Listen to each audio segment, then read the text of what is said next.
17 books are going to be leaving this house today. Hey folks, it's Abby, and like I just said, we're going to be getting rid of a fair few books today. Not the biggest amount, but a decent number. And I'm filming this before the number gets any bigger because I need to get rid of the stack on my library floor. The first one, Wheel Fall Down by Rose Zawo. So this is an Illumicrate book, and there's two reasons this is going. One is because it has a pretty bad misprint where the circle's actually coming off of the side, and two is because it's racist. No thanks. So this is going. Then two books that are going are The Miniaturist and The Muse, both by Jessie Burton. I enjoyed The Miniaturist. I do not need to own it. And The Muse, I am so annoyed about. I got 250 pages into this and I just could not continue. I was bored out of my mind, which makes no sense because the concept is fascinating and the writing's really nice. It's one of those books where I've just not vibed with it, and I don't know why, and it's going to go to a much better home, i.e. Olivia's house. Speaking of Olivia's house, a trilogy that's going to be going there is the Young Elites trilogy by Marie Lu. So The Young Elites, The Rose Society, and The Midnight Star. I read the Legend trilogy, I've only read the first three, I've not read Rebel, by the same author, and it was fine, but it was just not what I read now. I probably would have enjoyed it a lot more if I'd read it when I was 15, 16. Not my vibe now.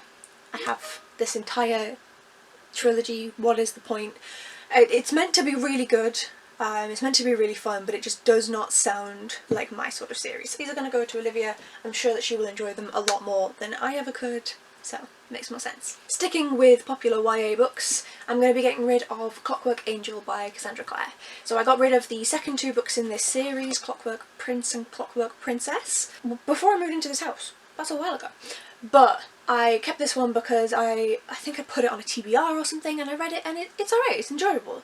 But it's not enjoyable enough for me to want it to take up space on my shelves, and I'm not keeping any of the other Cassandra Clare books, so this is one of the ones that can depart because what is the point in retaining it? It's not a bad book. Cassandra Clare's books are fine from what I've read so far.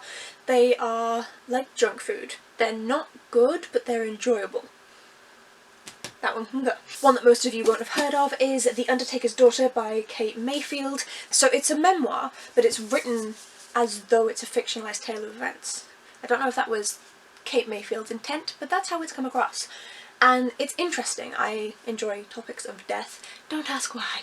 I don't know. But I do. So it was interesting to read about, but it's just not anything I'm ever going to pick up again, and I'm not bothered about having it on my shelves. Like, I don't want it taking up space on my non-fiction shelves, so that is a sign that it should leave. It's a decent book. If you've considered picking it up, still do. It's worth a read, just not worth a keep for me. Then, Carrie, I hope you can forgive me, but I think I'm going to be getting rid of Throne of Glass and Crown of Midnight by Sarah J Maas. I'm hoping Carrie can forgive me because she gifted me this book.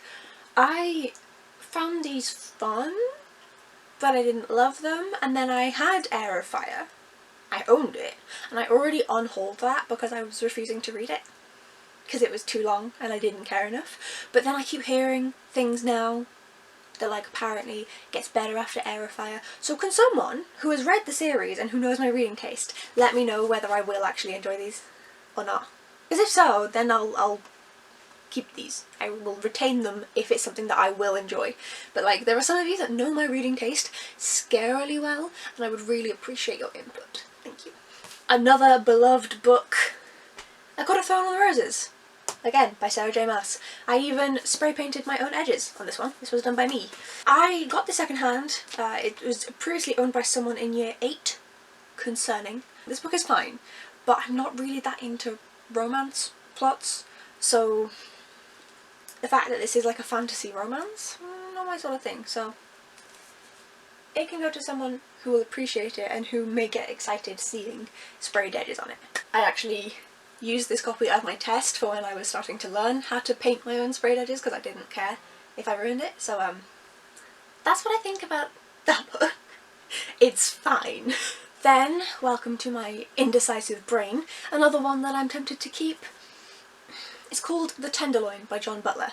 This was sent to me by my uncle. He runs this fantastic page called On This Gay Day. He's got this huge database of daily factoids and events, births, deaths, appearances on TV and things about the LGBTQ+ community. He will be linked down below because he does not get enough views for how much effort he's put into this database. Like, oh, he sent me this.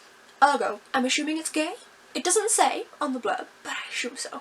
It's set in 95 in San Francisco. It doesn't seem like my usual sort of read. It is contemporary, it's not historical fiction, that can get fucked. Contemporary, which already isn't my sort of thing, and it's just about someone trying to like get by in life and stumbling through life.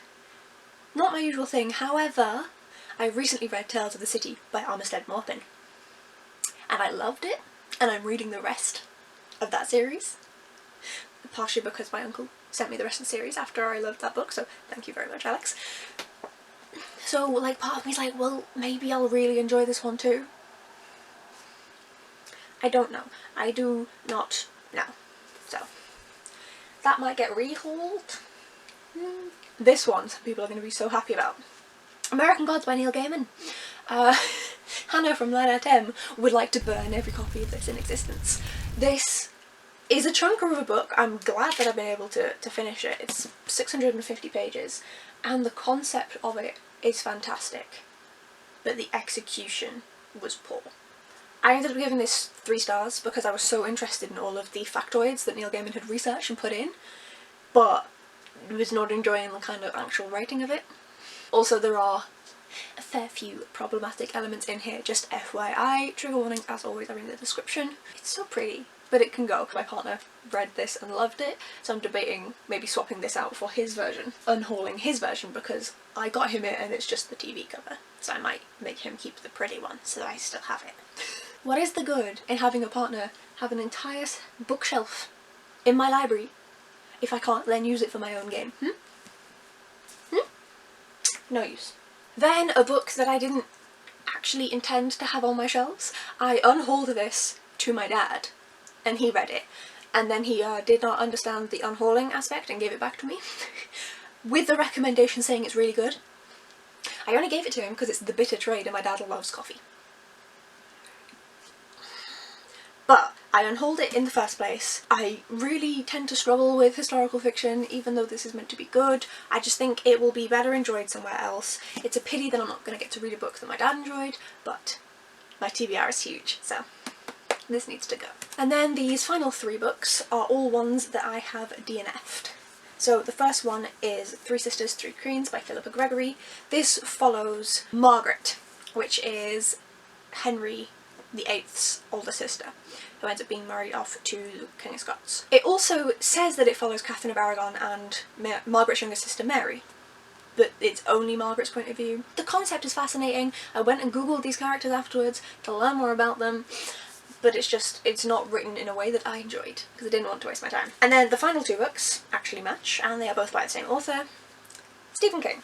We have The Bazaar of Bad Dreams, which is a collection of short stories. I got 100 pages into this. Yeah, 95. Was not enjoying them. I think I enjoyed 1 of the short stories. Like, it was fine. It can go. And then the other one is 11/22/63. I've had this on my shelves for a long time. Page count, please. 217 pages into it. I reached that mark in November or December of 2019. I stopped because at the time I was working in retail and it's Christmas, so no time to read. I'm just knackered. And I never picked it back up again. Ever. And those are the books that I am getting rid of this time round. I do like to try and force myself to do unhauls every now and then, just to keep my shelves actually representing books that I love and books that I really want to read on my TBR. So let me know out of any of those, especially for the ones that I've mentioned, whether or not I should retain them, because I really don't know. I really don't know. And let me know if you've read any of these and what you thought of them. I know that Throne of Glass series and the ACOTAR series are loved by so many people, as well as Neil Gaiman, Stephen King, so I've got rid of some big names in this stack, but they just weren't for me, unfortunately.